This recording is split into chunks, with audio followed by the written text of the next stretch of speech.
Audible lets you enjoy all your audio entertainment in one app. Audible offers an incredible selection of audiobooks across every genre, from bestsellers and new releases to celebrity memoirs, and what I'm really into these days, mysteries and thrillers. Love them. And one of our friends, Elena Urquhart, you might know her from a little podcast called Morbid, wrote The Butcher and the Wren. It's a really great thriller about a serial killer. I mean, it is so scary. I cannot wait for the next one. And I love to listen to it. And guess what? As an Audible member, you can choose one title a month to keep from their entire catalog. New members can try Audible free for 30 days. Visit audible.com/Crappens or text Crappens to 500-500. That's audible.com/Crappens or text Crappens to 500-500. Do you struggle trying to reach those corner lashes when applying mascara? L'Oreal Paris' new Panorama Mascara catches every lash for corner-to-corner volume. Your sister has been using this, right? She loves it. Yes, they sent me some, and I gave it to my sister and my nieces. And actually, I looked at, I saw my niece the other day and was like, your eyelashes, is that the new mascara? She's like, yes, look at them. They were like fanned out. I mean, this is a great product. You can buy Panorama Mascara on Amazon today. Want to see life in panorama with fully fanned out lashes? Now you can with L'Oreal Paris Panorama Mascara that creates corner-to-corner panoramic lash volume. Your last day of vacation and you found time for a deep tissue massage followed by a long mud bath, then a 2-hour nap. Because you're an American Express Platinum Card member and booked your stay at a fine hotel and resort through Amex Travel, which means a 4 p.m. checkout. And those relaxing vacation vibes can keep going at the airport in the Centurion Lounge. Just a splash. Before you board the plane, back to reality. That's the powerful backing of American Express. See how to elevate your travel experiences at americanexpress.com/withAmex. Terms apply. Watch what crappens. Who cares what happens when there's so much that crappens? Watch what crappens. Who cares what happens when there's so much that crappens? Well, hello, and welcome to Watch What Crappens, the podcast for all that crap we love to talk about on ye old bravs. I'm Ronnie. That's Ben over there. Hi, Ben. Hi, Ronnie. How are you? What's going on today? You know, not much. Just, living the high life here in Los Angeles. What about you? Living. Guys, huge day today. We are welcoming a new show to the Bravo fold. A show that really I thought had no chance in hell, I have to say. I was like, no one's going to watch this. This is going to be the dumbest piece of shit that's ever been on Bravo. And I loved it. I thought it was great. Yeah, It's a new classic. What do you think, Ben? It was. I will say it was much better than I thought it would be, and I think it's going to be a big hit.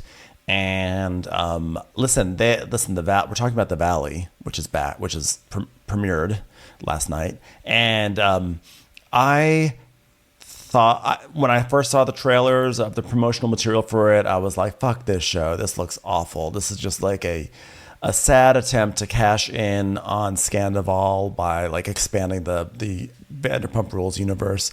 But then they came out with a second trailer like last week or so, maybe a week and a half ago, and the second trailer was really good. It reminded us that we're actually tuning in to see several couples that all hate each other, whose marriages are all disintegrating before our eyes, and that's great. We love that. So I'm all on board.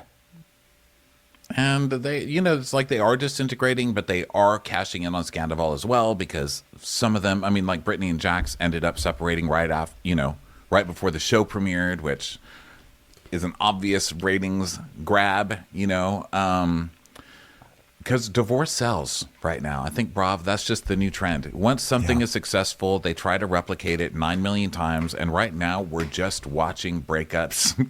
Everyone's trying to catch in on the breakup craze. We're seeing it on Summer House with Lindsay and Carl. Even referencing Scandival, to my count, 3 times so far this season, as they accuse each other of things in their own terrible relationship, with which they are both currently cashing in on. What else? What other shows have been cashing in on?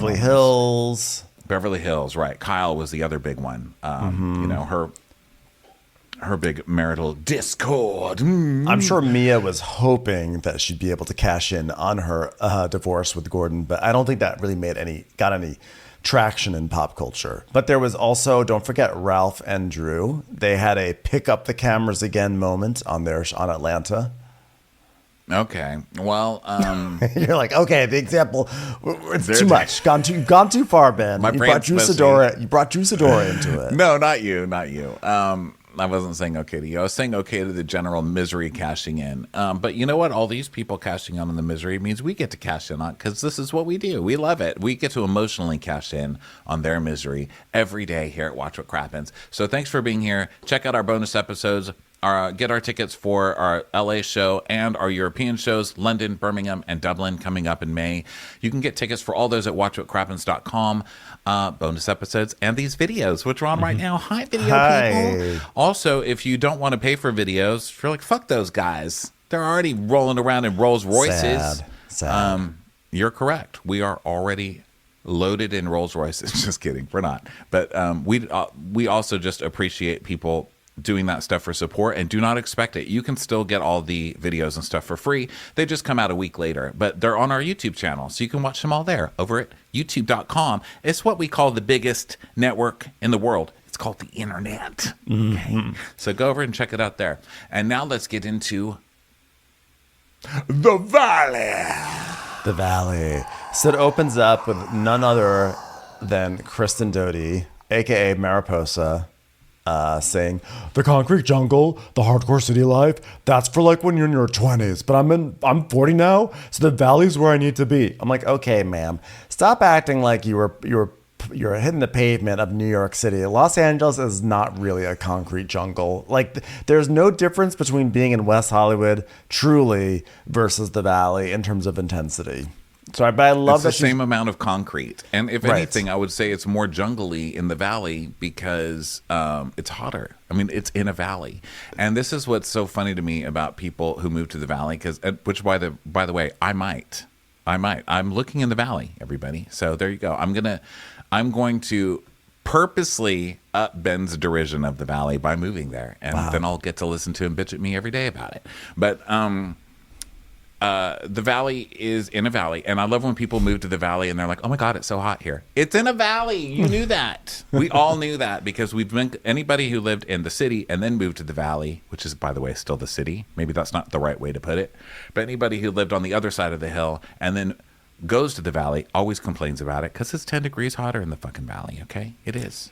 It's just, I just love the idea that Kristen is framing herself as being, someone who is in the concrete jungle in her 20s. I'm like, you were a waitress at a restaurant in WeHo. That's you were not like a courier. You were not like a bike courier in Manhattan, picking up important documents and delivering them from building to building. Also, I've never heard of it as like when you're older, you go to the valley. That's never, No. I've heard it when you're poorer, you go to the valley. I've only heard that when you've given up on cheaper. your dreams, you go to the valley. No, there are a lot of people who still dream in the valley. It's going to be me. I'm never going to stop dreaming, and I'm going to live there. You can Listen, suck it. So who knows? I love big parking spaces and a nice Target. Okay, I will be in the valley proudly. I don't care. I have air conditioning, and guess what else the valley has? Newer air conditioning because they were built later than LA proper. LA proper, you go to a restaurant in LA, there's no fucking air conditioning. They literally in the summer they open up the doors like that's going to do something when it's 100 degrees outside. Turn off fucking air. You have to go to the valley to get an air conditioning. Of course, it's as hot as Mars in there. It's the a cross valley between Mars and Iraq, but still. The valley has a lot of great features. Left turn arrows are abundant there in a way that they're not in the rest of the city. We love that. Wide streets. We love that. A lot of parking for things that you need to go, but not as much parking as you would think, by the way. So I'm actually going to take that back. I think there's actually not as much parking in the valley as you would think. Other things it has. IKEA. There's an IKEA in Burbank, if we're going to count Burbank in the valley, which I think we should. It is. There's Costco. I mean, already there's a great just airport. Up the population there. Okay? The best Because airport in the everybody's region. like Costco. What else do you need? Costco and IKEA and the Chili's. Everybody's going to move there. So thanks. Yeah, the Thanks, best airport. Tourism board. Best airport. and lots of exciting things. So I don't want to shame the Valley right at the beginning of this. Let me just layer it in slowly. Okay. So just the best way that shame comes, layered. Layered. Slowly layered shame cake by Ben Madilker. So we get the guy who sings the songs for the movie Toy Story as the new Trixie Monocle of the Valley. Randy Newman. Yeah. We get some Randy Newman tunes. This first one is, are you ready, Woody? Are you ready? Are you ready for a show about the Valley? It's hot. I'm so hot. I'm really dying. I'm literally dying. I'm hot. I'm so hot. Please give me It really is so hot in the Valley. You don't understand. Well, the thing with the Valley is that it opens with the death of Randy Newman. That's how we start this show. Randy Newman just arriving in the Valley and dying. This is his dying song. In the winter, the Valley is much colder than the rest of the city, and in the summer, it is much hotter than the rest of the city. Like, you can never win with the Valley temperatures. No, you really can't. Okay, so what else? So Kristen is still giving her interview. We're going to see a bunch of people giving their interviews. And right now, Kristen is sitting outside talking to Luke, and he's like a ginger in a straight guy hat. I mean, listen. Here's what I'll say, knowing nothing about Luke, only seeing him right now in this first shot, he's definitely a straight guy. He looks very straight. And take that as you will. Ugly hat, and then he's wearing glasses on top of the baseball cap on his head. Yeah. He's one of those straight guys. In his defense, they're not the Guy Fieri sunglasses that are like this. They're like Ray-Ban glasses. But I don't know. Luke is somehow something happened in his life where he's not meant for this world. Like, he is not meant he's not meaning the world of Vanderpump Rules. Like, he's not meant for reality TV. He's not meant to be around these people, but he somehow got snagged by Kristen, and now he's in this world, and you can see he has no idea what to do with it. Well, I think that he's one of those people who is built for difficult partners. And, we all have seen those kinds of people. Some of us are those kinds of people. Let's face it. I am the difficult partner. I'm not the person meant for a difficult partner. But I was raised by, one could say my mom is a difficult person, and my dad is the kind of guy like Luke, where he's made for the difficult person. And their purpose, and I've said it a million times, I believe everybody has a purpose in this world. I believe my father's purpose was to call the manager over for my mother. That's his purpose. And I think that Luke is an Eddie in that way, where he's just like, he's here to defend his crazy woman. Because I've listened to their podcast, well, actually only once, but it's not because it sucked or anything. I just don't really listen to anything because I'm so sick of hearing things after we finish this. But I listened to them, one of their Scandival episodes when that was all going down. And their whole vibe is talking about their relationship constantly. They're one of those couples who's like, you know what we should talk about today? How we've been doing this week, like, as a couple. Like, how have we been doing? Like, how are we feeling, And then they check in. He's like, well, we had a difficult day yesterday, but we really talked through that one. And so that's like their kink, is like fighting, but then really having the deep conversations to get to the core of what's wrong. So I think he might not be made for this show, but he is made for a Kristen. Maybe not this Kristen, but a Kristen. He might be made for a Kristen, but I just see him as this. He's a guy from Colorado that somehow got snagged into like this San Fernando Valley situation, and it just doesn't seem like this is innately who he is.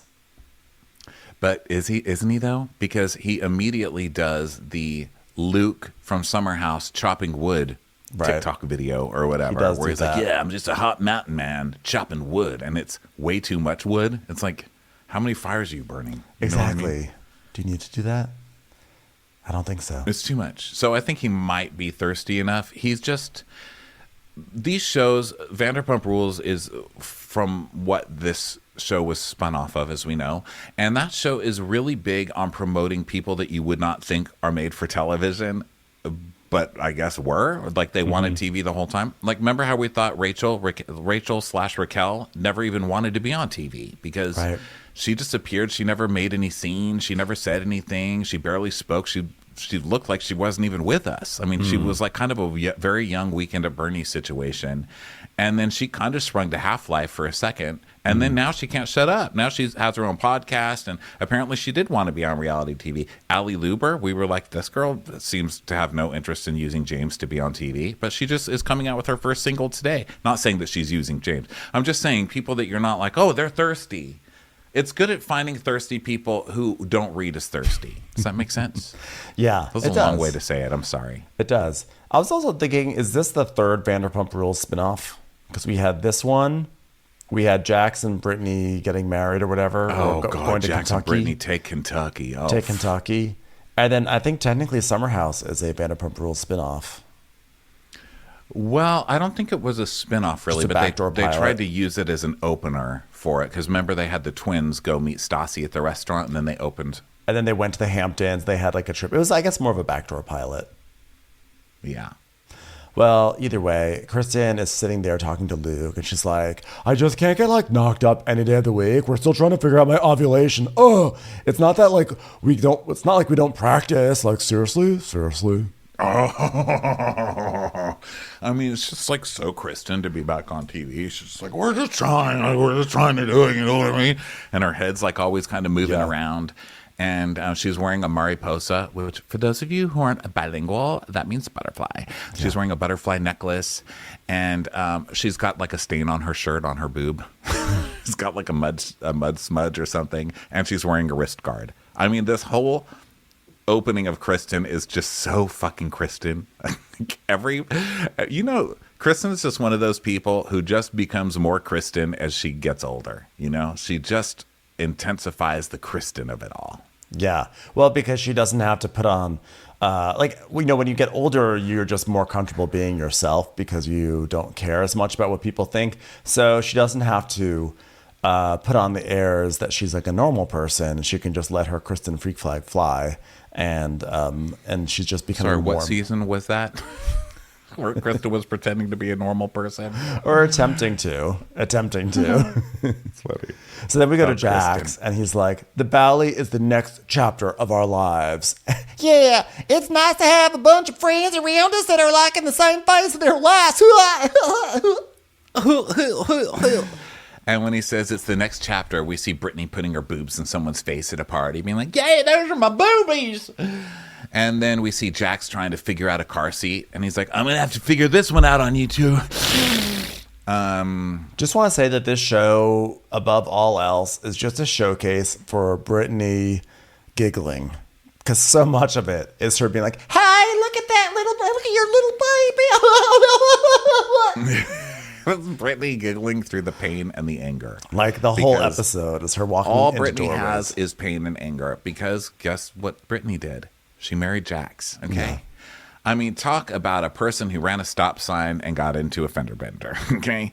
We told you there are literal laws in place to keep you safe from people like this, and you just don't fucking listen. And not only did you marry Jax, you procreated with Jax. So not only do you have to deal with Jax for the rest of your life, you have to deal with these little mini Jaxes for the rest of your life. Who do you think they're going to turn out to be? You? You think you're the dominant DNA in this situation? No. You've just unleashed more Jaxes on the world. Oh, by the way, if any of you are offended at making fun of children, go away. This is not the show for you. Because if you're going to put a show on Bravo starring children, I'm going to make fun of them. And that's just how it is. Okay? Yeah. So get used to it. Yeah, I'm gonna make fun of all these babies. So then we see this guy Jesse, and he's like, "Bro, I fucking told you, sorry, bro." And so Jack says that Jesse is one of his buddies, and Jesse's like, "Let's be honest, I'm the number one crier in the group." This guy Jesse's a real douchebag, and we can, like, you just know it immediately. Like, we've all met this person. We've been to a party. God, Ronnie and I have definitely been to a party with Jesse's before, where we say things like, "Oh yeah, we have a podcast." Really, a podcast? Wow. Didn't know you can actually do that. Whatever. Well, you have a podcast. Congratulations. So does everybody else. It's like one of those for sure. I have to hand it to casting in out douchebagging Jax. I mean, Yeah.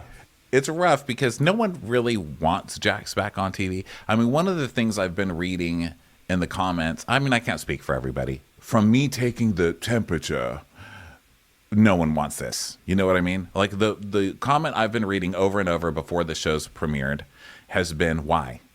Every time we post anything about it, the comments are 90%. Why the fuck would they do this? You know? So I don't think anyone's dying for Jax. And so I think casting was like, we have to find someone worse than Jax. Enter Jesse. Nice work. I mean, very well. It's only the first episode, and I can tell that this is very, very good work. Yeah, this guy's a real piece of shit. So Jax says that he met Jesse when he was 23 years old. I was serving in Vietnam, you know, as a model in New York. Fucking Jax and his lies. I can't wait to hear some more Jax whoppers. I know. They were modeling together, which is already such a red flag. Okay. I don't know, like anyone that Jax met when he was 23, I think they're all poisoned. They're all toxic and terrible people. And so, and they just get worse with age. But Jesse is married to someone named Michelle. And then we see this woman, Janet, and she's like, Jesse and Michelle are definitely the bougiest of the group. And Jesse then is like very amused with himself and says, I had a friend tell me once that once I knew I was a douchebag, I was so much more charming to her. I'm like, really? I'm not sure. Not sure if I believe and that. When we see him, one of the examples of him being a douchebag is he's telling a friend, this is cashmere, brother. Oh, it's cashmere. Real douchebag. Knows his fabrics. Real asshole over there. So he is trying to put bed together with a short person whose name is Danny. So Kristen's like, I met Nia and Danny, both from Jax and Brittany, and like I wanted to be them when I grow up. I mean, they're just so cool. They're just like couple goals. And we cut to Nia, who seems probably like the sweetest person to ever be on this channel. I'm just gonna say it right now. I don't think so. I think she seems like a monster. Kind person. You do? Oh, yeah. You just wait. Nia is that person when she hears you scraped your knee, she's going to be over at your house with soup, even though it's not your throat that hurts. And you're going to be like, I don't even like soup, Nia, but I'm telling you right now. Nia is a monster. She is a monster. I am getting such... She is a monster who is hiding. She is keeping it in. She has her belt buckled, and when that belt comes unbuckled, the monster comes out. I am telling you this right now. Wow. Have you heard anything, or you just like this is your I've heard instinct? nothing. I just look at her. I hear her. I see the way. Well, okay. First of all, she's mainly an expressionless vessel of humanity. Right? She just sort of Those people are usually nice, aren't they? I always think that people with no expression are nice. I just project niceness onto them. Well, she's either a total monster or a very boring, nice person. Well, those aren't the same thing. Well, that's usually what expressionless gets me when I've met expressionless people. I think I've had so many experiences with people who are expressionless, and then the more you hang out with them, you realize they're extremely passive aggressive, and they are very bossy, but they hide because they know it. They have to hide it, so they bottle up their entire personality, and what they serve is just expressionlessness. But listen, she won Miss USA. We find out in a bit. She won Miss USA. That does not come easily and does not come without having some monster tendencies. Well, I don't know a lot about her. All I know is that most likely she wants world peace. She probably that's what she wishes for. Yeah, I think she's a good person. It's time for a commercial. It's time for a Crappens commercial. VR training platforms, like the one developed by Fundamental VR and Orbis International, are helping surgeons train over and over before operating on real patients. As you practice each skill, the muscle memory starts to develop. Learn more at meta.com/metaverseimpact.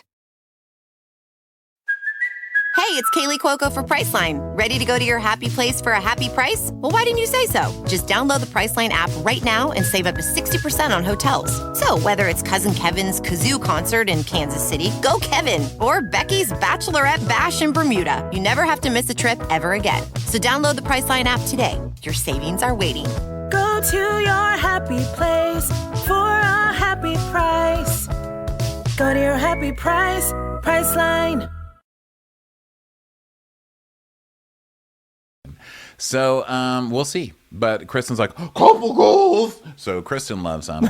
And isn't that enough? By the way, isn't that enough to back up my assertion that she's a monster? Kristen loves them.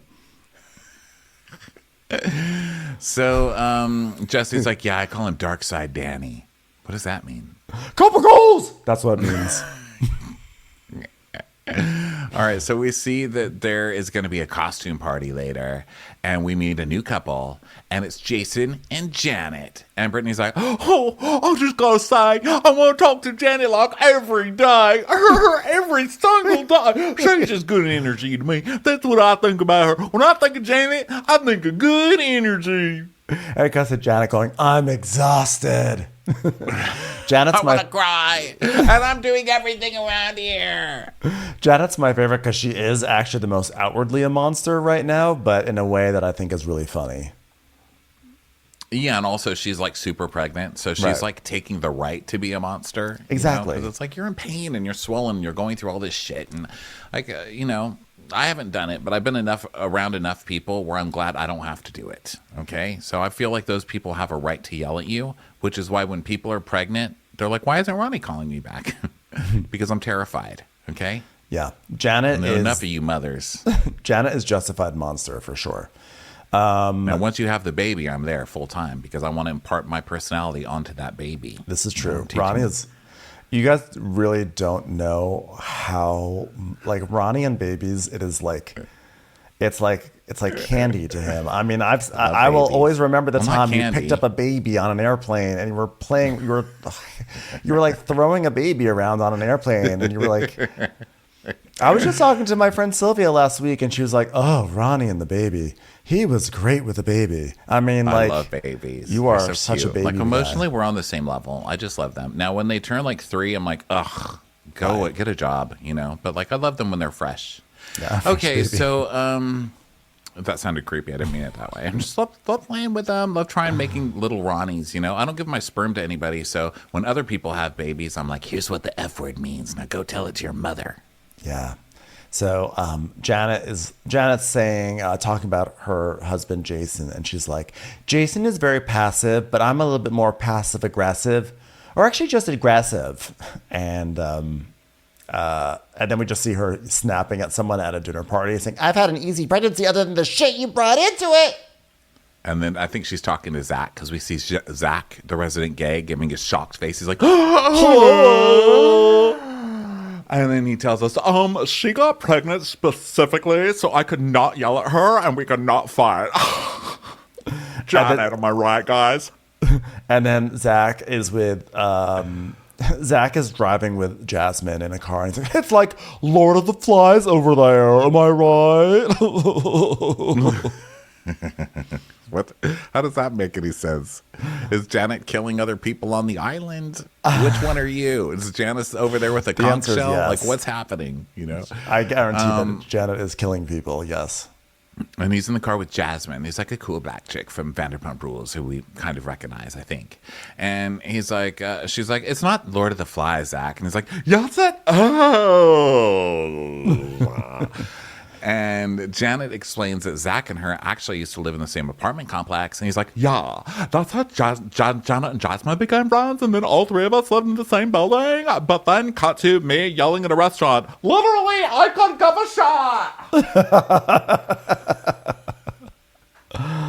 And then it cuts to Janet saying, I don't need trash in my life. I'm like, oh my gosh. So this Zach has way more personality than we ever saw in Vanderpump Rules because we saw him always lurking in the background. He also has a much thicker wig than we ever. This is a wig, right, that he's wearing? I think it is. It's so distracting just because it's so much hair.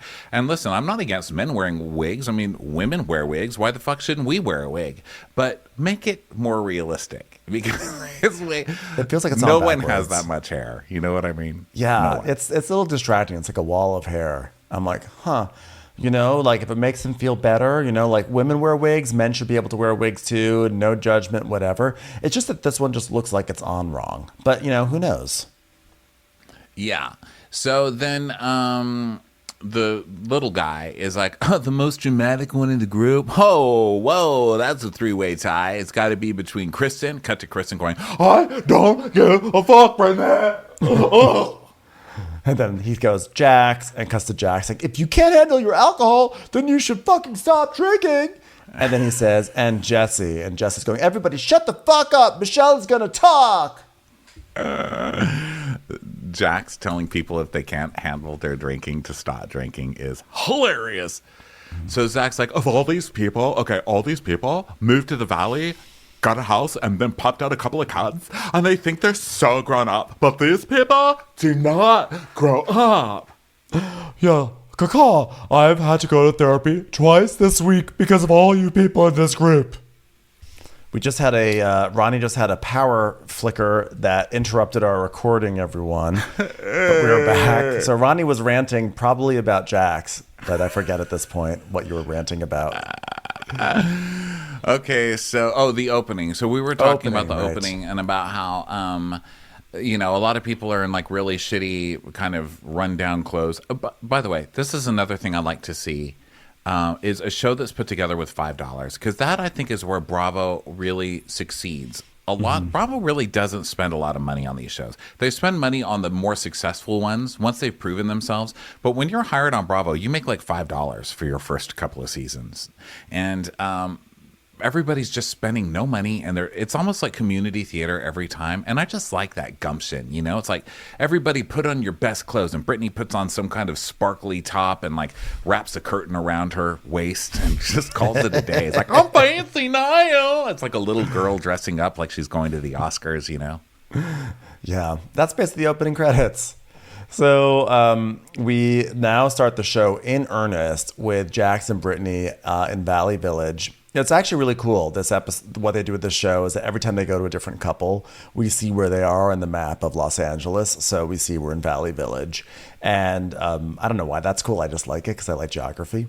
And we see Brittany. She's got like a circle bandage around her head, kind of like Lynn Curtin after she had a facelift of some sort. And so Brittany, Siggy Flicker, long line of facelifts on this channel. The donut bandage is it's going all around. And we get Randy Newman. Now early hallelujah, how you doing? I've been cooking on the grill, are you ready? It's like, did they just tell Randy Newman to start spatting off random fatherhood things? I've got a backyard and a grill and some auto tools and a car. Okay, Dad. my song, brah. So Brittany has an important update about Cruz, her son with Jax. He's literally jumping like a trampoline right now. Jax is like, yeah, well, jumping up and down is going to tire him out. All right. Sometimes he wants a nap. Sometimes he doesn't want a nap. Now, listen, I got 36 cameos to do. Damn it. So much to do, babe. Look at all we've got to do. We've got to do influencing. We got the bar we're going to open up. You put the kid to bed. That's something. We did that. Yeah. Jax is now, he tells us, I'm at a point in my life where I've like recharged my batteries and like I've reassessed my life like a bit. Like, I do it all. I'm like an influencer. I got cameos, got a bar, the podcast. I got to take a dump at least twice a day. It's a lot. It's a lot to do. Yeah, and I'm a dad now. That's a job. Yeah. That's a job.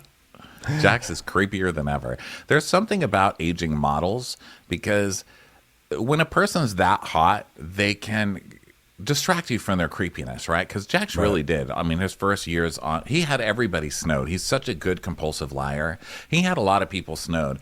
He just can't do it anymore. It's just not there anymore. I'm not saying he's homely, and he's still a good-looking guy. He's still an ex-model, but you don't have the same power. Yeah. Sorry. He's scarier every year, right? He's so intense. Yeah. Well, he's looking more and more like the V from Vendetta mask, So Brittany's like, hey, JX, yesterday marks the 10 days since my surgery. I'm like, wow. So could you also say that today marks 11 days from your surgery? Just want to put that out there. I mean, I know it's great to celebrate what yesterday was, but what about today? And it's also funny watching Brittany just marking days since her surgery. You know what today marks? No, Brittany. Nope. Okay, it's on a holiday, and he's like, you look great. You look great. He's not looking at her, by the way. No. And it's like, Jake's and I are very lucky because we have friends who are plastic surgeons. They did all of Jake's 3 or 4 nose jobs because they can't agree on how many he's had because Jax is even fucking lying about that. So then we see a clip of them going to their doctor, or Jax going in 9 years ago, and then she's like, and they also did my boobs. And then we are reminded that those boobs were fucking forced on Brittany, and she is now left carrying a small village on her chest. Yeah. You know, for the rest of her life, wondering why her back hurts because of this jackass that she married. And for the longest time, I've been so self-conscious about my double chin, or my turkey gobblers, we like to call it, more like Jax likes to call it. Jax likes to call it your ugliest part of my face. So anyway, I got my lip and my chin done. I can't even laugh because I know that that's true. He's so gross. She's like, yeah, I got lipo on my chin. And your arms, because they show her in surgery and she's marked up from head to toe. Don't ever let Jax around you once he gets you under for surgery, because Jax starts putting sizes of things in you that he wants, and he starts doing all kinds of things once you're under. Don't let Jax in there while you're getting your free surgery, ma'am. Have you learned nothing? You're already wearing 80 pounds of consequences on your chest. Well, I still don't have full control of my jaw. And Jax is like, I have to remember that for nighttime activities. Oh. So yeah, you ain't getting no BJs from me. So we go over to Kristen and Luke, and Kristen's going through some stuff in her apartment. And she's like, so seriously, I owned a really beautiful home in Valley Village for about 2.5 years. And at the time, I was dating my ex-boyfriend, Alex, and he urged me to sell my house, so I moved in with him. And then over the next 5 months, we broke up about 7 times until he kicked me out, and I moved into this apartment. Caw-caw. That's the Christianiest story I've ever heard of my life. Of course, she moved out of her cute little house. I mean, let's be honest, she probably couldn't afford that cute little house because she bought that house before she was fired from her paycheck. So, yeah, she got that like her last year of Vanderpump Rules, right? Yeah. And she wasn't even working. She wasn't even pretend working at that time on Vanderpump Rules. She just was. She had T-shirts or something. She did have T-shirts. That was like her T-shirt. That was her T-shirt phase. Yeah. But just how she says the story, she's like kind of shaking her head. She's like, yeah, then I moved in with Alex, and then he kicked me out. So, yeah, I had to move into this apartment. So, by the way, Kristen, in Kristen's confessional, she's in tie-dyed lingerie. That's her outfit, with like lace fringe. She's just crazy. She's like the craziest cat lady on your street. And she's like, but now, now I moved into a bigger unit right down the hall.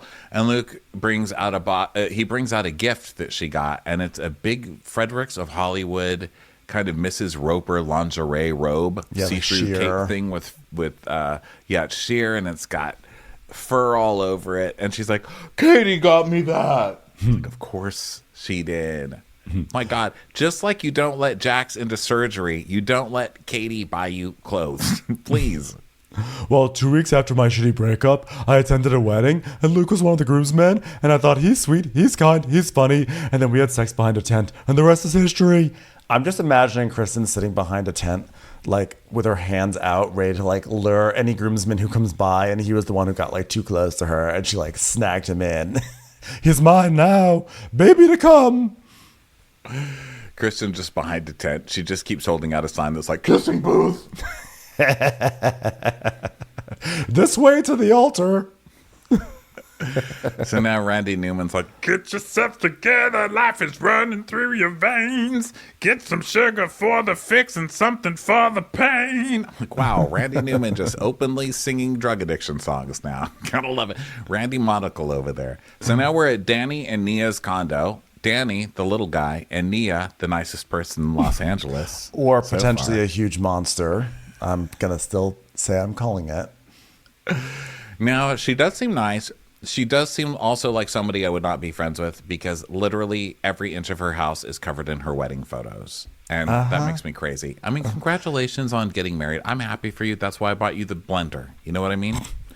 But go to Ross. Like, get some artwork. Like, seriously, why do I have to look at you in that fucking wedding dress that you're never going to live up to again? Just because Who does? You know what I mean? It was like one special day. You guys starved yourselves for 6 months to get that picture. And now I have to look at that one happy moment before it all went downhill. Every fucking time I come over here, I'm disappointed enough in my own life without taking on your disappointment. And you're saying you don't get monster vibes from her, just even based on this amount of art that's in her house, photos from her wedding. No. So Nia tells us, she's a kind person. Okay, whether she's kind or a monster, one thing we can both agree on, she's very shallow. She says, when I was a teenager, I wrote a list of all the things I want in a future husband, and Danny's literally got everything on the list. I want a man with a six-pack abs, a great jawline, beautiful, beautiful lines. Yeah. Beautiful eyes. She said. Eyes. And lines. Lines in the eyes. I'm like, what about a career? Do you want him to be compassionate? Do you want him to be nice? Do you want him to be educated? Jawline. Mainly jawline. Well, your things are kind of shallow too. I mean, you said compassionate. Two out of three of yours are kind of shallow. I mean, I guess education. You should want someone educated. Yeah. Someone educated. I mean, I'm just not educated, so I'm like, fuck that. Fuck that goal. Meaning that she only cares about physical appearance, and the rest is immaterial, according to like what she has prized here in this interview. But here's why I think she's kind, because she didn't say height, and you know that's on every list. That's true. Anyone who has a list of like he has to have good eyes always has height on their list. Like, come on. I mean, that is true. I mean, she definitely gets brownie points for being the first Bravo star we've seen in years upon years who is not like won over by someone who's tall. This could be, we might be in like a real like short king moment on Bravo between Danny and West. I mean, everyone loves West. So maybe is Danny going to be the next West? But they're also both new. We don't know. But I predict that we will meet one of Mia's exes in the future. He will be very tall. And we'll find out that Mia decided to date a short guy because she was fucked over by a tall guy. And then she's going to get a fight with Danny. I know at one point, whether on camera or not, and she's going to say, and you're short. I could have been with a tall person. It's going to come back because it just always does. Well, we find out pretty quickly if you're going to be someone as beautiful as Nia and you're going to date a short guy, there is something to compensate for the height, and we find out what it is right away. Danny says, I never thought I would marry Miss USA, and now times have changed. I was a working actor for 18 years. Most people recognize me from the iCarly show or Hannah Montana, I'm like, oh, that's the tall compensation right there. Nia was probably a big like Disney fan. Like she probably watched Hannah Montana every day. Yeah, and now look who she's got. Yeah, she's like, he's short, but he was on Hannah Montana. And he's like, and more recently, they'll know me for doing voiceovers for things like The Walking Dead. And then it shows a clip of him recording the zombie voice. I can't believe that's him. He's so good. He's like, and he's like doing the full action of it. It's very LA. I love it. But then he's doing like all sorts of video game voiceovers. He's always like, he is the guy that when you're playing a game, over here, you gotta hurry up. The lab's about to explode. Yeah. They're on their way. Everybody duck. Can you help me out? I'm locked. Help, help, help. And it's like pedestrian and NYC. Hey, get out of my way, buddy. I just love that because, being married to a Nickelodeon star or a Disney star is one thing, but being married to a voiceover actor, oh my God. It's like, honey, the baby's awake. Honey, please stop doing that to the baby. Just getting into character, babe. Got to go to work soon. It does make you seem taller if you can have the voice of a zombie. Commercials. Here comes one right now. Ophthalmologist Dr. Strauss has seen firsthand how the metaverse is helping surgeons practice the procedures to treat cataracts. Cataracts are the primary cause of avoidable blindness. He works with a virtual reality training platform developed by Fundamental VR and Orbis International to help surgeons develop the muscle memory they need. The result? More confident, capable surgeons. And even more importantly, patients who can see. Explore more stories like Dr. Strauss's at meta.com/metaverseimpact. So anyway, so Nia's excited because the doctor gave her the clear to have sex, I guess, after the baby. They just had babies, so they can have sex again. And then meanwhile, we go over to Jason and Janet's house. And Janet's like, are you ready to see what it's like to be pregnant? And she's basically saran wrapping a watermelon to Jason's midsection, and then also attaching like cantaloupes to his chest. So Janet's a monster, yeah? I guess Janet already said she's a monster, so I guess we're going to have to see if she's really a monster. I don't know, but the whole, like, I'm going to saran wrap a watermelon to your stomach is... I don't know. I didn't like it. Also, because he seems like such a nice, supportive husband. Yeah, it doesn't seem like he's taking... It doesn't seem like he is taking her pregnancy for granted. Like, there's nothing that indicates that this entire episode. I think he wakes up every morning. He's like, you're so beautiful, babe. Every day you're more beautiful than the day before. You know what? My life is a fucking blessing. And she's like, put on a fucking cantaloupe, you dick. Put it on and see if you like what it's like. How many times did I tell you not to speak to me until you brushed your teeth? So they get an ultrasound at the doctor, and she's like, oh my God, it's so crazy. I'm growing a penis. And he goes, yeah, a pretty decent sized one, apparently. Shut up, Jason. So then he's like sitting in front of the mirror trying to deal with the weight of his new watermelon boobs and cantaloupe stomach or whatever, or other way around. And she's like, yeah, Jason's like the voice of reason and so passive. And like, I'm about structure, and he's afraid of me because he knows I'll do well in prison. I'd be running prison. I'd have people on the outside getting me cigarettes. I have people on the inside doing me favors. I'd fucking win prison. And I look good in orange. So then we go over to Jesse and Michelle, who are actually not in the Valley. They're actually in West Hollywood. So they're in like a house by the Chateau Marmont, and Jesse. These two seem to really hate each other, right? So Jesse's like, hey, did that pen come out of that sheet? And Michelle's like, I don't know. Well, how did she know? How did she have a pen in her sheet? And Michelle's like, do you want to do this? Because she's doing laundry and there's pen stains from their kid in it. I was trying to remember what the hell I'm saying. I'm like, what am I talking about right now? He's sitting there like with no smile, like somehow blaming her for the pen. Like, why would she have a pen? She's like, are you fucking kidding me? Do you want to deal with the pens? No, I want you to deal with the pen stain. All right. And then we see them in their couple interview, and the producer's like, so what are some words you would use to describe your husband? And he's just looking at her like with a furious look on his face. And she's like, I have to think about it. He goes, how about loving? She's like, sexy. I mean, come on, really sexy, babe? Okay, well, this is going great. Great. And she goes, I would call him extreme. Very, very extreme. And he goes, yeah, we don't live in the Valley. And she goes, yeah, we don't live in the fucking Valley. Yeah, because the house we have now is by the Chateau Marmont. And just, our house screams ambition. Now, do I have any job that I've been able to talk about on this episode? No, but our house seems to have one. So we'll let it do the heavy lifting. It's scary when somebody says, my house screams ambition. Like, you should be screaming, have a job. That's what your house needs to scream, okay? And I'm sure he does. I'm sure he does something. We know what he does. Yes, they did say what they do. They're in real estate together. Oh, they're like in a real realtor estate. team. Yeah, he works.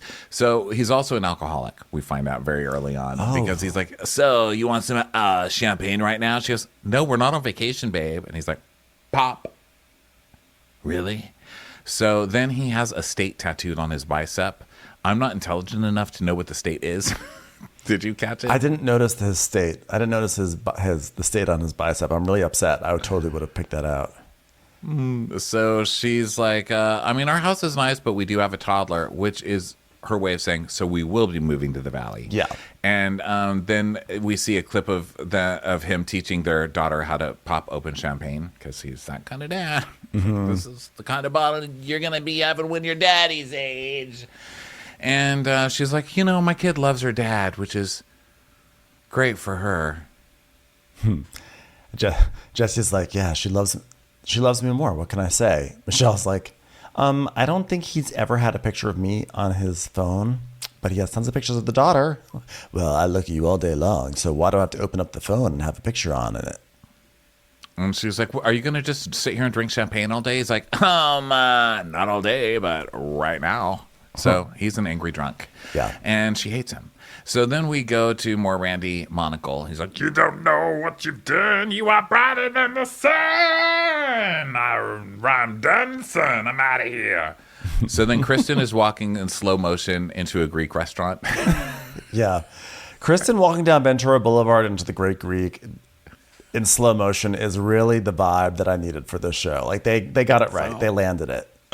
I don't know how to explain how funny it is, but it just is. I mean, you could see the heat coming off the sidewalk, like when the air is so hot, it looks like it's moving. You can see that. And Kristen just in her rayon, just kind of herky-jerkying up the street in slow motion. Just ambling into the restaurant. Kristen's like a shopping cart with a broken wheel. She's just giving that full-on energy into the Greek restaurant. So she goes in and she meets up with Zach and Jasmine. And Kristen's like, I love Zach and Jasmine. They're both like so brutally honest and like no bullshit all the way. And Zach was Brittany's best friend from back home in Kentucky, but I've like kind of stolen him. So he's mine now. Jasmine used to work at SUR also, by the way, at BTW. And we see a picture to prove it. And she's next to Peter, and Peter's face is blurred out because he will not be on this show. Apparently, Peter got into a salary dispute, and that's why we don't see him anymore on Vanderpump Rules. Really? Oh, Peter, yeah. Salary dispute with Bravo? They wouldn't pay him. Apparently, it was over money, and he wanted money to be on the show, and they were like, hi, you're Peter. So, no. Okay. Wow. No. And so now he gets blurred out. He gets blurred out of the valley. Wow, that's so embarrassing. It's pretty bad. So Kristen's like, I mean, honestly, it's like the same interconnected group that we've always had. And then we see Kristen doing cheers with her friends. And she's like, cheers to snakes and condoms. Two things we don't fuck with. Watching my friends over the past few years get married and have babies, like, and grow their families. Shit, I'm the oldest girl in this group. When's my time? So then she starts talking. I mean, when you stop getting kicked out of fucking apartments in the valley, you know what I mean? And she's like, I mean, Luke's always gone during ovulation. Ugh. So, like, we're practicing, though. So she tells us that she is committed to Luke, that they are going to get pregnant this summer while they're shooting, And also, whenever they say this summer, they mean because they're shooting right now. So I love that Luke, he doesn't come off as thirsty, but Luke has agreed to be with her full time while the show is shooting, which I think says a lot. Right. Thirst. So Jasmine tells us that when Kristen started dating Luke, I just like didn't see it because she went from like these crazy like personalities to this like mountain man boyfriend now, and he just seems like a little country, kind of vanilla, but nice, like vanilla nice. And I don't know, Kristen, I just didn't know you were that serious with him on that level. And Kristen's like, yeah.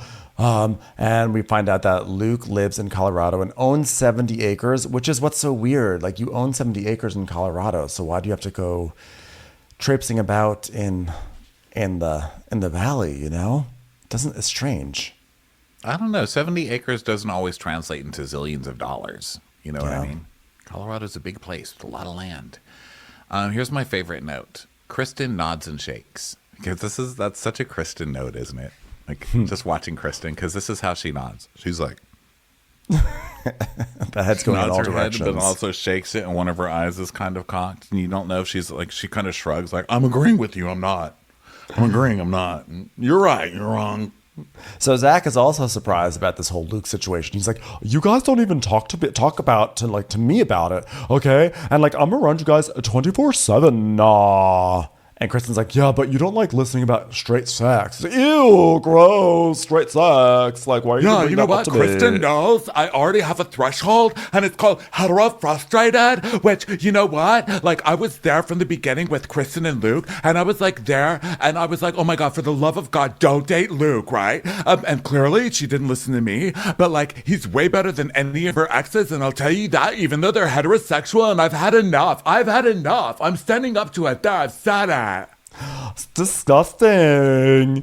So then we go to Danny and Nia's condo, and Nia is there. Nia's got like 2 babies, and there's also a toddler named Asher. And Brittany comes over, just, oh my God, you had both of them in your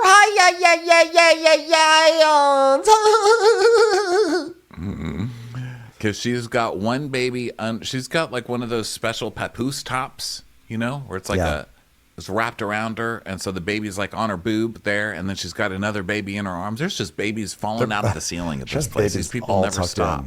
Yeah, they're babies. there's like so many different pockets with so many babies all up in there, you know? Babies literally falling out the ceiling on this show. They're every place you turn. So Brittany's like, oh, I got pastries for you, but I can carry them for you because you got 2 kids in your hands. You know what? I got 2 croissants in my hands, which are kind of like kids.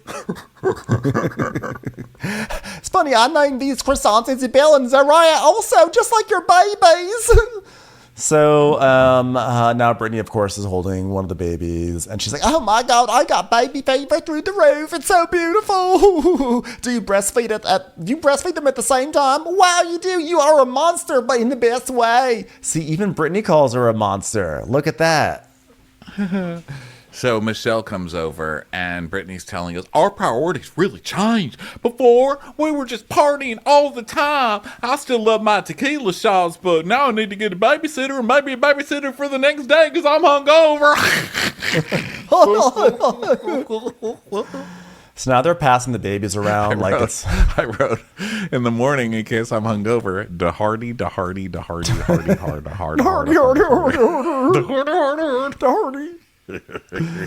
So now they're passing babies around like it's literally like a bowl of Cheetos or something, and there's so many babies being passed around, and Michelle's like, oh my God, like I want another baby now, wow. And Nia's like, yeah, it's like a lot of work with like 2 babies and a toddler. It's like a lot.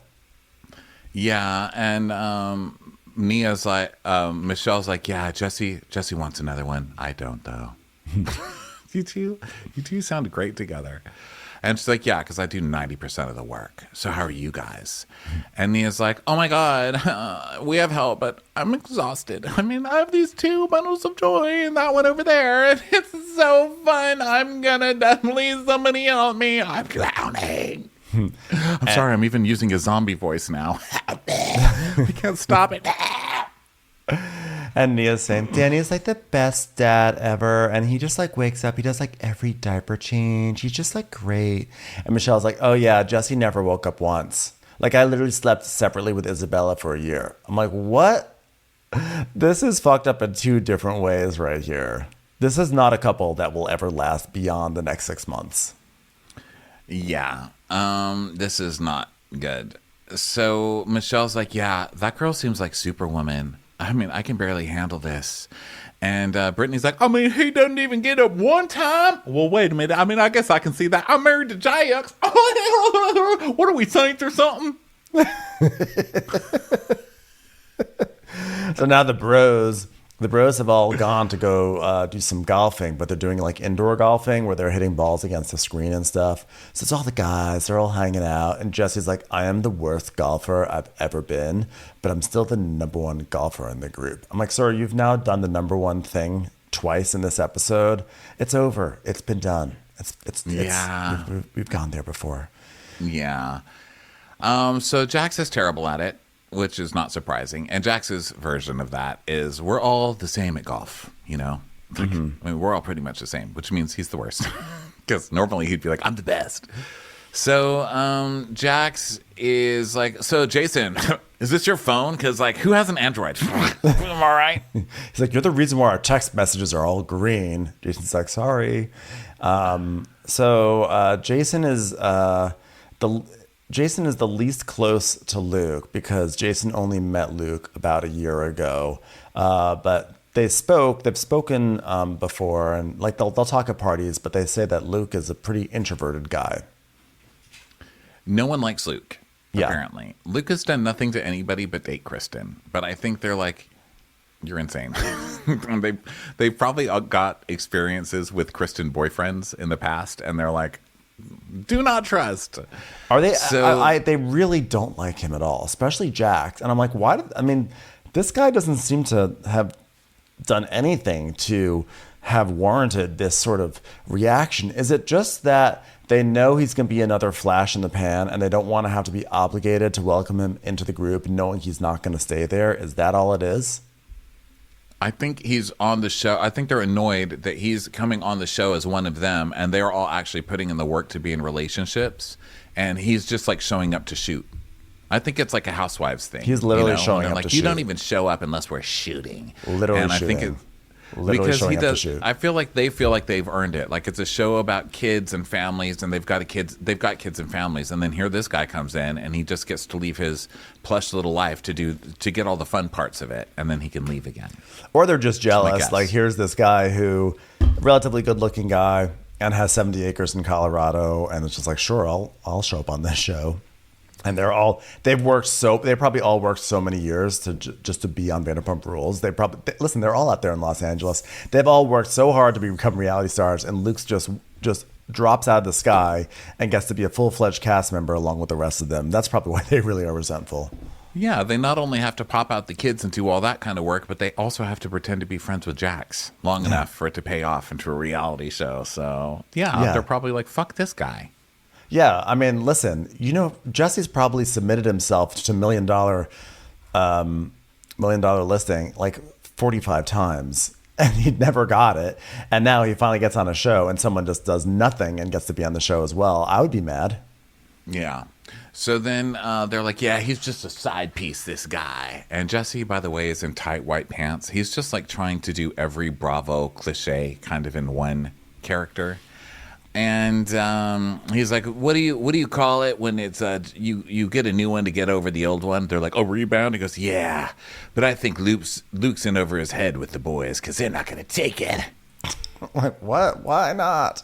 So Luke is like, hey, Jax, so am I still blocked or can we be friends? Jack's like, oh, are you blocked? He's like, I don't know. He's like, well, let me know and I'll do my best to unblock you, which I like. I'll do my best to unblock you, as if like Jax has to file a complaint with Instagram and get something overturned instead of just unblocking. Well, that's Jax's ultimate power, as everybody knows. It's like, I got you. I blocked you. Yeah.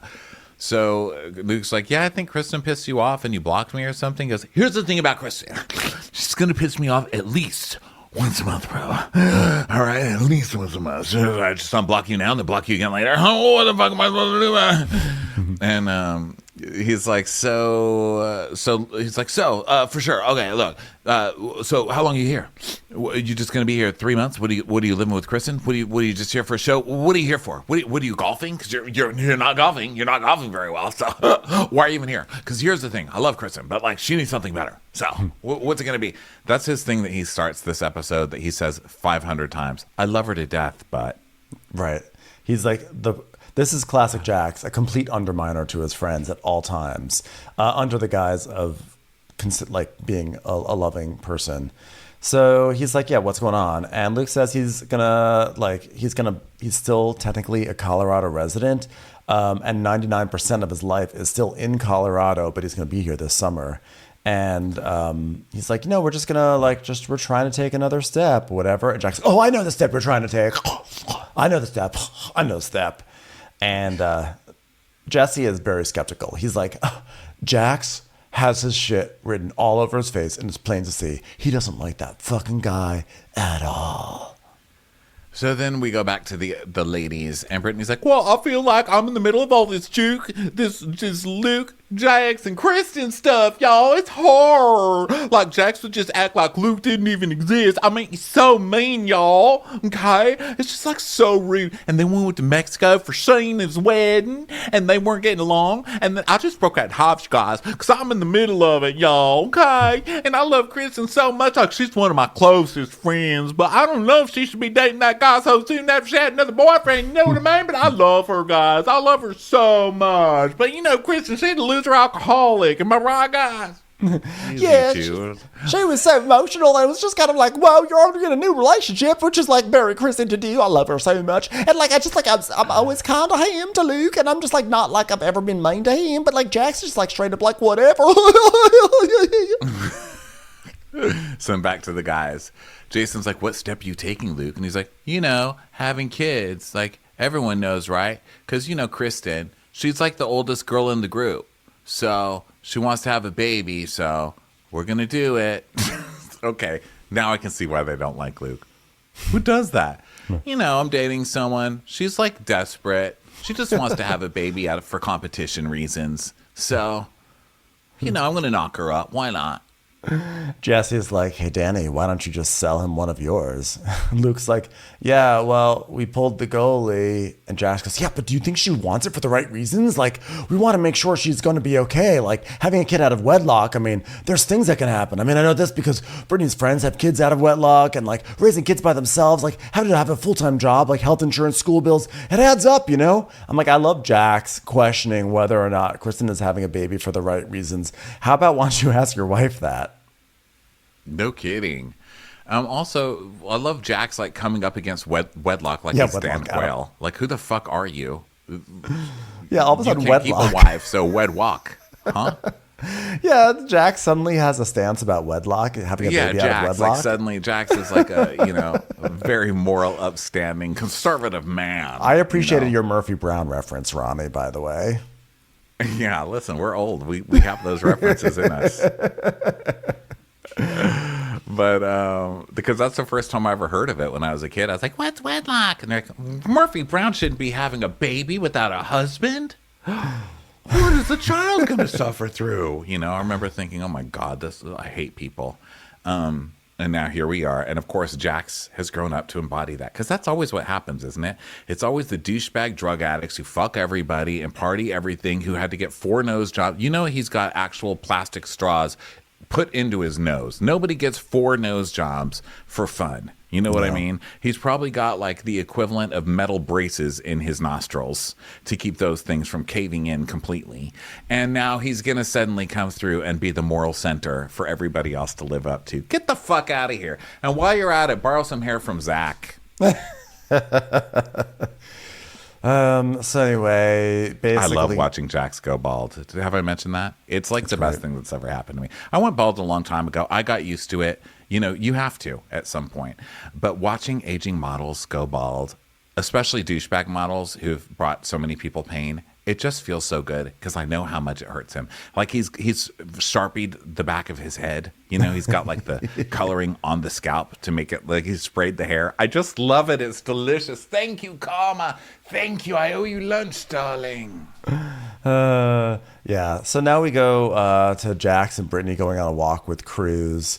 And Jax is like upset because the garbage cans have not been returned properly in front of his house, and he's actually very doting on Cruz with the sunscreen and the legs and the face. He's like, it's like very important. Obviously, not questioning why sunscreen is important, but I was just surprised that Jax actually paid attention to those things. So they're walking. I don't even think it matters. I don't think the kid matters. I think he's doing it to shame Brittany constantly. Oh. He's constantly negging Brittany. He's like, oh, it's hot out here. We're taking the kid. Oh, great. So he's in the stroller. What? You're not going to pull this? Did you put the suntan lotion on him today? Okay, good. So he's got some sunblock. Why is this thing up? He's going to get sun on him. Don't get sun on him. He's like pulling the stroller cover over further. Or he's doing like, that thing where he's dude. like on camera. He's got to act like he's actually a very attentive parent when normally he's not. So they walk over to Janet and Jason's, and Brittany goes, "Hi! Hey, you know, Cruz, he fell asleep on the way. We walked over here. It is 1,000,000 degrees outside." Look how cute you are with your little white bump. And Jackson's like, where? So Jax is like, we love these guys. Yeah. This guy's great. You know, like, everyone's going to get along with Janet, you know, and like, she's also friends with Ariana and Sheena and all those girls, Lala, you know, and then like, if I'm in hot water or whatever, like with my wife or the mailman or the pool guy, I just call this guy because he's like a certain kind of lawyer. Like, I don't really know what kind of lawyer, but I don't know. He's a broad lawyer. Like he's all kinds of lawyering. I call it lawyering. Is that funny? He's like such a lawyer. I just call it lawyering. Janet It's an goes, actual word, you fucking idiot. Janet goes, Jason works in workers' comp defense on the corporate side. So the producer's like, do you think that Jax understands what any of those words mean? No, I don't think Jax knows what any of those words separated, let alone put together, mean. I love the idea that like Jax thinks he's going to get into trouble with his mailman, and he's going to call the workers comp lawyer to fix it all. And Janet says, yeah, he doesn't know any of those words, separate or apart. He's like, Jason, you're such a lawyer. You open your mail on time. He attributes behaviors to lawyers that are just everyday behaviors, which is so Jax. What do you carry your keys in the pocket? Fucking lawyer. He's lawyering again. Sam's lawyering. He's such a lawyer. He pays his mortgage on time. So Jax is wearing like this white t-shirt, and he's like now sweated all the way through it, and there's also these disgusting brown sweat stains under his armpits. And they're like, oh, look at Jackson's shirt. He's got sweat under the armpits now. He's a cool guy. He's a cool guy. And Jax is like, oh, okay, I got self-tanner under my armpits. I do not have coffee armpits. Yeah, well, Jax loves his gas station coffee. He's like, yeah, well, I'm a rewards member at AM PM. I mean, they know my name there, okay? I get my points. The coffee at home doesn't work sometimes. I need truck driver coffee. Yeah, like if I need to drive from here to Florida in like 2 days, I'll have the coffee for it. I think that's the funniest reference because that is what Drew Sidora's husband did when he was cheating on Drew on Real Housewives.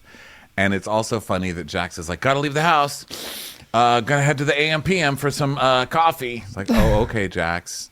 It's also funny that he named his child Cruz because you know that's all Jax does is goes out cruising constantly. That guy's never there.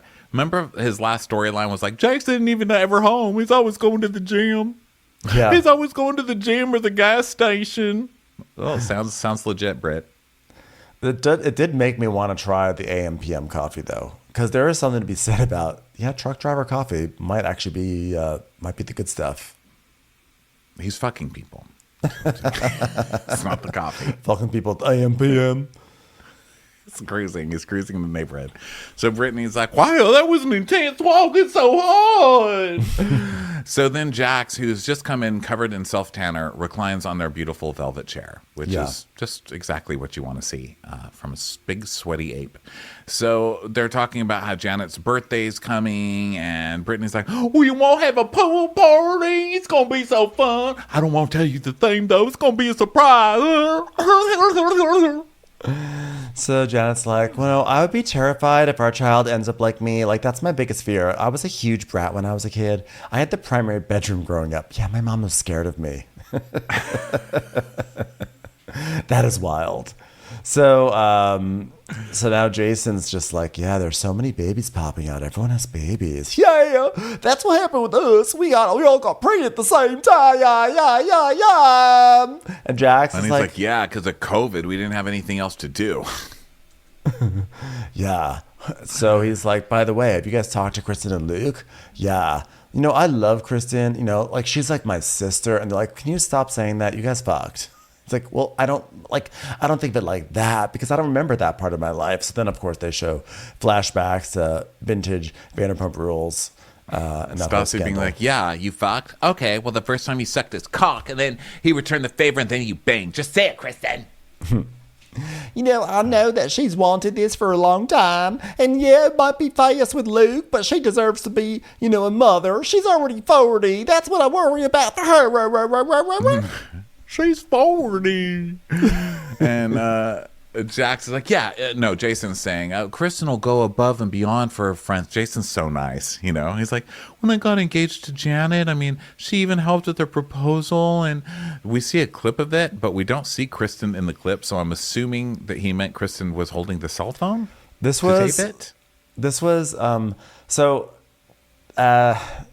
proposal was funny to me because it's just Janet lying in bed and Jason has crawled up to the side of the bed and was like, do you want to get married? And I was like, I don't know whether I feel like I want to be like, really? This is the best you can do? But then I also get so annoyed with people who do over the top, lavish engagements that I feel like I actually respected him for just proposing on the side of the bed. There's a middle ground. You know what I mean? Like, it doesn't have to be dying Niagara Falls to, guess the gender of your future baby. But, I mean, maybe a Benihana's?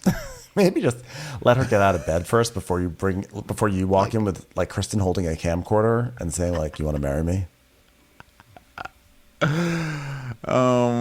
So Janet's like, it's also important that she, more than age, it's important she has a good partner, okay? I mean, for me, it's like, I need a good partner before I have a kid.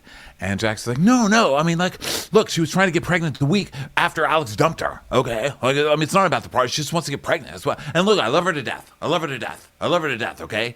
But I mean, what a fucking loser. I feel I told you so coming, you know, and I'm very rarely wrong, guys. Very, very rarely wrong, you know. That's the hockey team I'm currently doing social media for. Yeah, I'm very rarely wrong. Brittany's like, well, I'm so sick of this shit that you never say you're wrong about things. Golly! When she said golly, I cracked. She really said golly. Golly! Golly, you're wrong about more than... You're wronger than a toad on a piece of peanut butter. So then we go to the pool party, and it's county fair themed. That was Brittany's that was her big secret. And they have a book. We see like some of their decoration, which is, of course, very basic. We just had a baby. Like word art everywhere. Like grateful, kitchen, faith. You know? Which I didn't see, but I wouldn't be surprised if Brittany just saw one and was like, I love Faith Hill. Not even realizing she's like putting up a Christianity sign. And then we get a close up on a book that says, best dad in the world. So it's going to be a really hot day. Jax is like, it's going to be 100 degrees by 1 p.m. Sounds like a pool day to me. And Brittany's like, hey, Jax, can you finish blowing up the corn dogs? And he's like, oh, I need to get dressed and I need to eat and everything. Just smash the corn dog, okay? You haven't had to do anything yet. Golly. And he's like, I shouldn't have to do anything. She's like, Jax, you better blow up the corn dog. And he's like, okay, God. Everything's riding on this country fire, yeah. It's just such a Brittany thing to say. Jax, can you blow up the corn dog? Well, because this is the only space where she's allowed to be mad. Like all the frustrations that Jax causes, she has to be like, no, but we love each other. We do love each other. Blow up the corn dog. Oh, I'm sure she's yelling at him 90% of the time. I'm sure that the second those cameras go down, she's like, Jax, you son of a bitch. I gave up everything for you. And he's like, what'd you give up? A checker position at Walmart in Kentucky? He's like, how could you, Jax? You know my mama does that. And the answer is yes, I did give that up. Like that's nothing, huh? By the way, I have to say, I was not mad at this theme whatsoever. I was watching it and I was like, I would love to have some funnel cake and some corn dogs. That's how I knew I was coming out of my food poisoning, was that when I was watching this, I was like, that looks delicious. I was like, oh my God, I could eat again. Fun fact, should have been the theme of their wedding. Like it would have actually worked. It would have. Fun fact, it actually was the theme of the wedding. You just didn't see it. You So know, they then were in that Zach castle serving corn dogs. Yeah, that was pretty county fair. The castle in Kentucky. So Zach and Kristen and Luke come, and Zach's like in a big long wig because he's like trying to be all country, you know. Yeah, it's like Axl Rose. And Jax is asked by the producer, so do you know these people? He's like, yeah. And they go, what's Zach's last name? What's Luke's last name? They go, what's his name? Luke? Luke, yeah. He goes, so what's Luke's last name? And he's like, I don't know, Colorado? And then we just cut to Brittany saying to Kristen, braids, braids, braids. And then just cuts back to Jax. It's just like this random moment of her, braids, braids, braids. Jax is like, yeah, we've all known Kristen for like many, many years, and Luke is fucked. He's fucked. And then we cut to Zach, and he goes, what is this, a table? Is it a regular table? What? It's a regular table? I thought this was a massage table. I thought they were going to give us massages. No, Zach, it's real. It's tattoos. It's real tattoos. Oh, really? I thought it was going to be massages. Oh, my God. I hate when straight people talk about massages. It's like, oh, gag me with a spoon. I'm on my heterosexual massage limit. So more people arrive. Jesse and Michelle arrive, and Janet and Jason walk up, and Brittany's like, "Welcome to the country, welcome to the Janet County Fair." Oh my God! I actually wrote down ooh hoo hoo hoo hoo hoo hoo ha ha ha ha. That was my version of the dirtily that you wrote.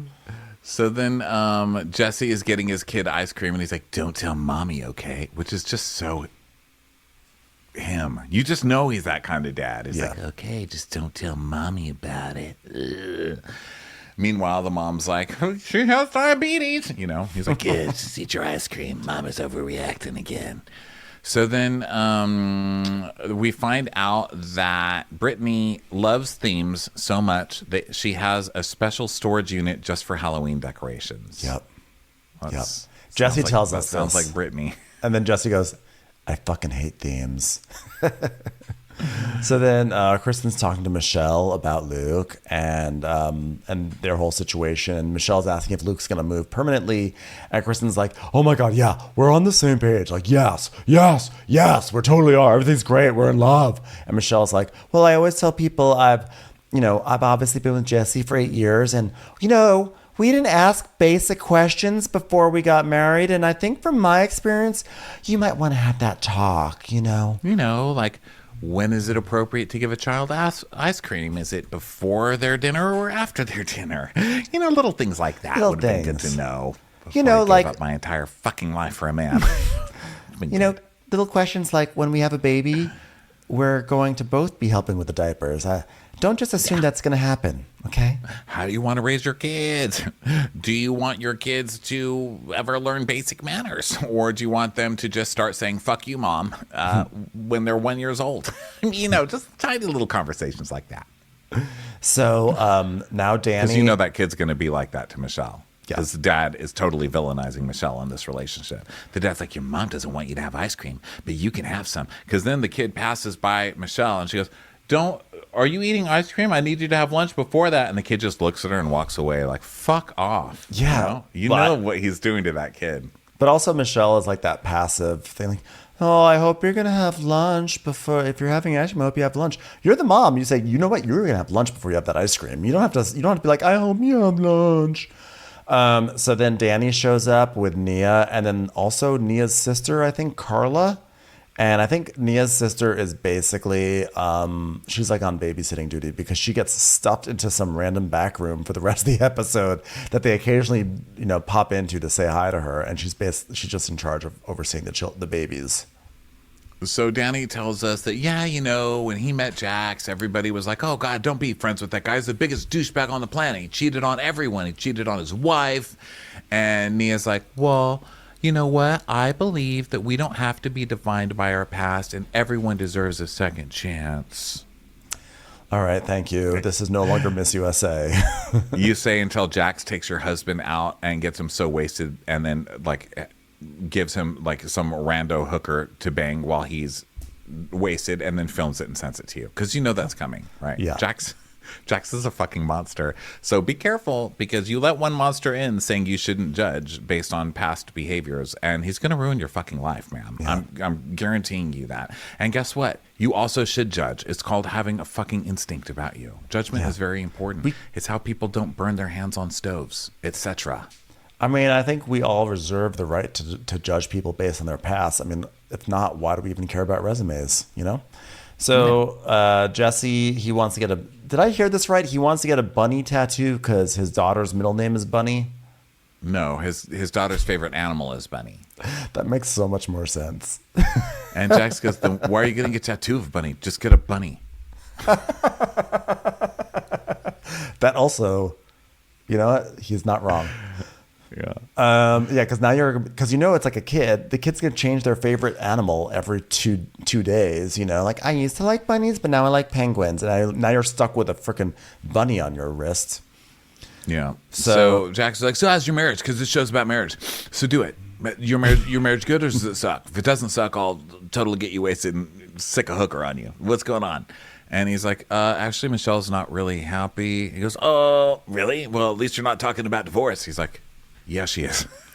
Constantly. Yeah. Basically, he's like, yeah, the conversation's been had, and yeah, she brought it up. So then Brittany is like, hey, did you get a hot dog? Yum, yum, yum, yum, yum. And then Lala. Oh my God! It's Lala! Lala! Welcome to the Janet Amplifier, Lala! You want to go Lala? on? You're a cool guy. You want to go on? Yum, yum, yum. Sheena's like, oh my God, I didn't know there was a theme to this party. I love a theme. Bop! Sheena is so mad that she's not dressed to the theme. She's like, like I would have like worn a theme, but like they like never even told me. And I guess like, you know, like I just would have done that because like I just want to make people happy because I'm a people pleaser. So, but if you like don't even tell me what the theme is and I show up out of the theme, it's like not even my fault, but I feel like I get like crucified for it. So then Danny's wearing a little American flag as a scarf, and Brock's like, look at Danny there. Who's a real American in that scarf? You're like a bird. What's that American bird called? I'm presuming he means the eagle. And Danny's like, I'm a bird. And then just starts flapping his scarf around and cacawing, which is very Kristen of him, which I like. It was kind of a Kristen reference. Cacaw! I like to think he was getting into character for his next video game. Next time you hear a bird in a video game, you'll be like, that was probably Danny. So a video game based on Kristen's life. That would be great. That would be like the sequel to Super Mario Wonder, right? So Jax is like, I feel for Daniel. The guy probably hasn't slept since the kids were born, but the guy brings it up so much that it's hard to feel. He brings it up so much it's hard to feel bad for him. He gets to saying he parties so hard. By the way, here's the other reason why I think that Nia may be a monster. I don't know if you noticed this all episode long. Everyone calls Danny Danny, but she always calls him Daniel. Did you notice that? Listen, I just need your name to be taller, okay? And if I make it longer and then stand it up on its vertically. I always feel like there's that I feel like when people do that weird thing where like someone is known to the entire world by one nickname, but then like his wife was always like Daniel, Alexander, or Harrison. I don't know. I always feel like I can't tell if it's a power play or some sort of strange dynamic, but I can't stand when people do that. I think she's married to a man-child who is currently jumping around the yard, cawing and flapping his scarf that he's wearing in the middle of summer like wings. And she's trying to mature him by maturing his name, like formalizing his name. Like, see, he's a grown man. His name is Daniel. Yeah. She's trying to like force some sort of professionalism on him. That really isn't force him to grow up in a way. Like take the adult version of your name, But he's just not going to do it. That's not how you turn a man into a man. I feel like I'm just like building my case that she's probably a monster. I'm telling you, it's going to be there. It's going to be there. Just wait. Okay. So Lala and Jax are talking, and Lala's like, sir, the dad is set at the fence. And he's like, yeah, like Kristen, Kristen, I mean, come on, I love her to death. She's like my sister, you know what I mean? But like, you're bringing a child into the world, you know what I mean? She's like, yeah, that's what she told me as well. He goes, yeah. And having kids isn't easy. I mean, look at you. You're a single mom. It's tough, right? And I'm not going to say she's going to be a single mom like you, because maybe she'll get lucky and not be a single mom like you, which is really sad. I mean, look at you, single mom, sad, depressing. I mean, look at you're so sad. Your hair's sad. Everything about you sad. You're a sad person, right? All right. Can we get some happy pills for Lala? Thanks. She's sad. Has a kid on her own. Where's your kid? Fucking working in the streets? Jesus Christ, who's taking care of your kid? Call the police. Lala's left her kid somewhere. It's not a man taking care of it. That's for goddamn sure. Love you like a sister. I'm just kidding. I just think that she like really needs to think about it and like maybe pick a guy that's gonna stay in LA. And Lala's like, yeah, I think she throws that puss around like it and it shoots diamonds. Like she bags the dudes, Like I've been looking for a man for a long time. Like how do you have 10 in the past 2 years? And then we cut to Zach, and Zach's going, oh my God, Janet loves hot dogs. So this is so funny. True story.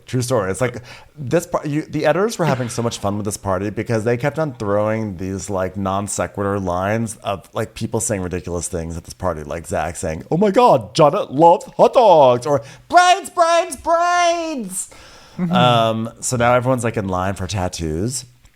And Jesse's like joking that he doesn't want to be rushed by Kristen to get his tattoo. And so then Kristen squeezes his nip like, oh, shut up. And then he squeezes her nip back. And she's like, are you kidding me? I am like so close with Jesse's life, Michelle, but I am nowhere near for Jesse Lolly to be anywhere near my boobs. Which, by the way, is true. I cannot believe he tweaked her I can't nipple. either. And is that how, of course, you start the show with the problematic people who got fired from the other show. And of course, it's going to have a bunch of problematic shit in it. I don't think anyone's surprised. But really, in the first episode, you've got a man titty twisting a woman. Come on, guys. Yeah. Come on. So Jesse is like, will you at least get me another drink? And she's like, no. So Lala's just watching all of this, right? And Kristen says she just puts up with him because he's her friend's husband, but she hates his guts, basically. Yeah. So then Jesse comes over to Lala and he's like, yeah, I'm going to get a tattoo. I'm going to let my wife choose my tat, and then I'll let you, my mistress here, choose as well. And she goes, oh, my mistress. Well, I've been called mistress before. I don't know if you know the show this is spun off from, but that's kind of my plot line, so. Oh, wait, let me modernize it. You're my side piece, huh? I'm cool. I'm relevant. And so she's like, oh, this fucking guy. This guy's a total jackass, right? And when he's sober, it's like, oh, how funny. He knows he's a jackass and he's a jackass. And when he's drunk, it's like, oh, what a terrifying human being. Yeah. You know? Please don't ever get him around me or my family.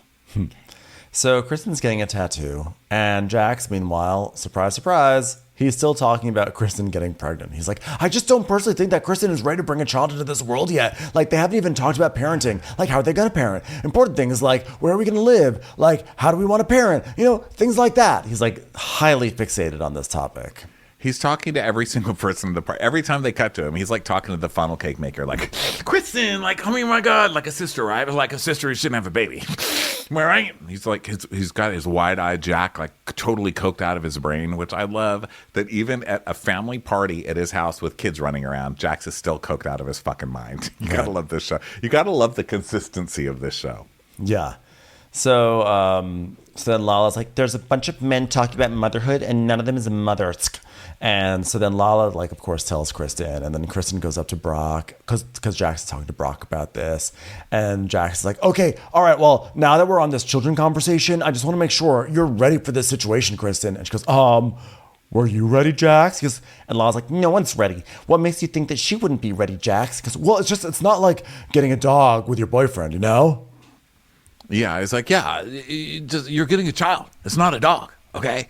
And she's like, who are you to say I'm ready, Jax? Who are you to say? Who are you? And he's like, are you mentally there? I just want you to do, your research. Like, what's it like to have a baby? Is a baby a dog? Do I have to have a job? How much do babies pay in taxes? There's like certain things you just don't know, Kristen. If I want men to tell me when or where or how not to be a mother, then I would just go hang out with Trump, Jax. Suck a dick.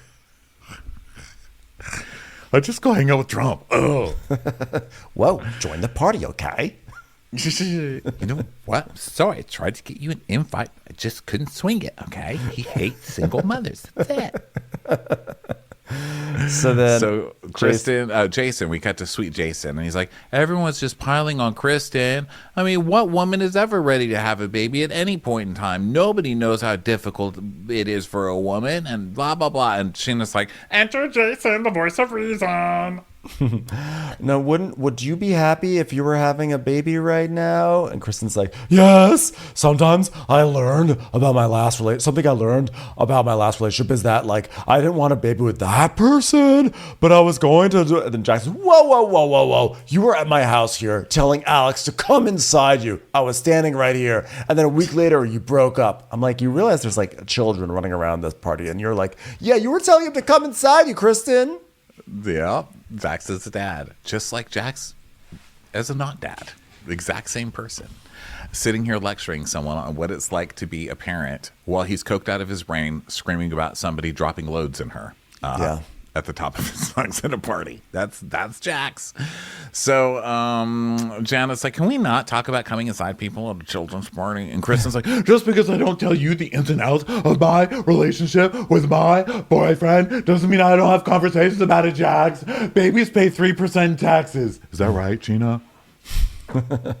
Yeah, well, you got to stop looking at me because we all had the same conversations. Yeah, but like Jax, I've known you for 16 years and I know Luke just as long as you know Luke. So what's going on? And then it just cuts to Brittany outside by the pool going, "Hey, Cruz, Mama loves you. I'm going to get in with you in just a second. Okay, baby. Woohoo. Mama loves you, Cruzy." And so they're trying to explain to Jax, like, it hurts her feelings because you have more of a history with Kristen and you're judging her, okay? And Janet's like, yeah, that hurts coming from you. And Kristen's like, you always say that we're like big brother and sister. And how could you talk to me like that, Jax? And he's like, but you know what? That's what you want from your friends, right? That's what you want. You want, like, tough love. I mean, that's what friends do. Like, if you guys broke up, what's going to happen to you then? What's going to happen? And she's like, well, I'm not going into a relationship thinking about what's going to happen when we break up. It's like, yeah, but like, did you break up with the last 5 guys you dated? He goes, it's important for you to be my friend. He goes, yeah, but like, I come from a world where a good friend will dive in and hit the hurt spots. That's a friend. LOL. Anytime anyone has tried to give Jax tough love in the past, he has had a meltdown. Yep. So now it's a little later and Danny's getting ready to leave. Danny and Nia are getting ready to leave. And Jack's like, this is going to be hilarious. So he sneaks up behind Danny and pulls his pants down, and then runs away through the house cracking up. And Gina's like, oh my God, he didn't have anything under his pants. And Nia's like, who the hell does something like that? I mean, you just pulled his whole fucking penis out. And so she's like really upset, and she like goes off into like a room to cry. And Jax then is playing dumb. He's like, oh man, sorry, I don't know what's a bathing suit and what's not a bathing suit. Oh man, I don't know. And he's like, oh my God, you pulled his whole penis out. My heart is racing. My heart is racing. Do you need me to show you some wedding pictures? Oh, he's a very good person. His name is Daniel. How could you do this to him? Daniels don't get their pants pulled down at parties. Danny's do. So then, of course, Brittany goes into the room to calm Nia down. She goes, you know what? I don't think that Jax realized it would happen like that. I think it was just a bad joke. I'm promising you. I didn't Here comes fucking Brittany making excuses for Jax. Saying I'm so sorry. Be like, you know what? I think that when Jax did that, I think he thought he was at McDonald's and he was pulling down a cup so he could put under the fountain. What about the soda fountain? And he messed up because it wasn't a cup. It was Danny's pants. Daniel's pants. I'm sorry. So I think it was just a big misunderstanding. And he's like, no, it's just so wrong. His penis. So Jax is like, okay. I'm sorry your pee-pee was out. So now Brittany's hugging Nia, and she's like, oh my God, this is the last thing I would want to happen to you. You know what might make you feel better? Corn dog. Come on. It's all blown up. Well, it's half blown up. Jax got tired of it halfway through, but it still flames kinda. Come on, we'll have a corn dog. And so Nia's like, literally, I just had like babies like a month ago, and I was already feeling overwhelmed going to such a big party. I just like pissed me off that Jax did something so childish to Daniel. And so Brittany's like, come on, JX, go apologize to Nia, yeah. And so he's like, okay, I'm sorry. She goes, we're too old for that. Okay, Daniel, we are leaving. Daniel, we have a babysitter. We have to go home. Daniel. And Janet's like, I love fair food, but that is not the corn dog I was expecting on my birthday. And so Danny and Nia and Carla all leave. And then Jax gets in the dunk tank, and then they throw the ball, and he gets in the dunk tank, and carnival games. And then they dunk him, and then he jumps in the pool and he swims, and they start playing evil music and slow it down. They just show slow motion Jax swimming through the pool, like, yep, he's still an asshole. It was slow very motion, even with children, he's still a dick. Yeah, Jax swimming underwater in the pool was very The Graduate. I was like, I don't understand what point they're trying to make here, but certainly not that he graduated from anything. From literally nothing. But it's actually appropriate because the big line from that scene is that the guy pulls Dustin Hoffman and says, plastics. It's all about plastics. I was like, that is a great way to sum up this show, plastic. So anyway, pretty fun premiere. It's much better than I thought it would be. Much Good better. times. Yeah. Well, everybody, thank you so much for being with us. We will be back later this week with a little summer house action and a bonus episode. We will talk to you later. Bye. Watch What Crappens would like to thank its premium sponsors. Ain't no thing like Allison King. Ashley Savoni, she don't take no baloney. Strolling the park with Caitlin Clark. She's not just a Sheila, she's a Daniela. Itchels. Aaron McNicholas, she don't miss no trickolas. She's never scary. It's the Green Fairy. Jamie, she has no last namey. Hava Nagila Weber. Know your worth with Jason Kurth. She's the wind beneath our Jennifer Wing. Sip some scotch with Jessica Trotch. She's always supplying. It's Kelly Ryan. Kristen the Piston Anderson. Let's give a kisserino to Lisa Lino. We want to hang with Liz Lang. Megan Berg. You can't have a burger without the Berg. The Bay Area Betches. Betches. And our super premium sponsors. Somebody get us 10 cc's of Betsy MD. We're taking the gold with Brenda Silva. Let's get real with Caitlin O'Neill. Don't get salty with Christine Pepper. Can't have a meal without the Emily Sides. We forever love Ava. Nobody holds a candle to Jamie Kendall. We're Pilch Poppers for Jen Pilch. She's not harsh. She's Jill Hirsch. She's a little bit loony. Junie. My favorite Murdo, Karen McMurdo. We love him madly. It's Kyle Pod Chadley. Let's go on a bender with Lauren Fender. The incredible edible Matthews sisters. Give him hell, Miss Noel. She's the queen bee. It's Sarah Lemke. Shannon, out of a cannon, Anthony. Let's take off with Tamla Plain. She ain't no shrinking Violet Kuchar. We love you guys. Hey Prime members, you can listen to Watch What Crappens ad-free on Amazon Music. Download the Amazon Music app today. Or you can listen ad-free with Wondery Plus in Apple Podcasts. Before you go, tell us about yourself by completing a short survey at Wondery.com/survey. Hey grown-ups, The Cat in the Hat Cast is a new podcast from Wondery, perfect for the whole family. Join the Cat in the Hat and your favorite Dr. Seuss characters as they get whisked away on a new adventure every week. Fish dreams of creating his very own polite and quiet podcast. That is, until he gets a surprise visit to his Fishbowl podcast studio from the Cat in the Hat himself, and it becomes very clear that the cat has other plans for the podcast. And those plans are the opposite of quiet. Sing along to new favorite songs, try your luck at Titanic tongue twisters, have some fun with wondrous wordplay, and most importantly, bring your family along for all of the adventures in the Cat in the Hat Cast. Follow the Cat in the Hat Cast on the Wondery app or wherever you get your podcasts. You can listen to the Cat in the Hat Cast early and ad-free on Wondery Plus. Join Wondery Plus in the Wondery app or on Wondery Kids Plus on Apple Podcasts today.